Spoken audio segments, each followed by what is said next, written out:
In this method, you make a brine using the ratio of 1 tablespoon of salt for every 2 cups of water. Only use spring or filtered water.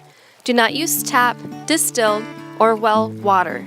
The amount of brine you need will vary from recipe to recipe, so just make it up as you need it. Vegetables are left whole or cut into pieces. Brine is added to the jar to cover the vegetables. Please note that cucumbers can be difficult to ferment. We suggest using pickling cucumbers that have been very recently harvested. Ferment cucumbers whole. Do not cut into pieces until after fermentation. The perfect pickler fermenting system manages it all. Simply load it, lock it, and leave it. Load the jar with your choice of vegetables and seasonings. Set the brine catch cup on top of the vegetables and hold in place with your finger. Add as much brine as you can, making sure the cup remains empty. Now let's lock it.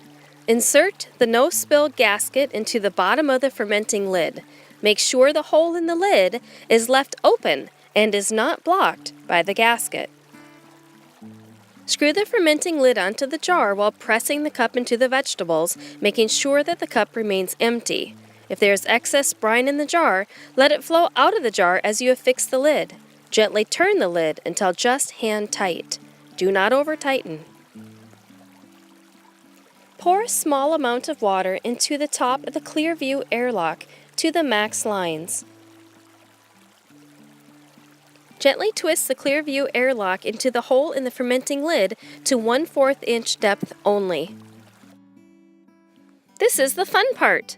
Place the jar in an area that has a temperature of 69 to 74 degrees Fahrenheit. Avoid hot, bright sun. The perfect pickler system will manage everything. The hard part is waiting to enjoy your delicious fermented vegetables, but they will be ready in just 4 days. Store the completed recipe in the refrigerator after fermentation is complete.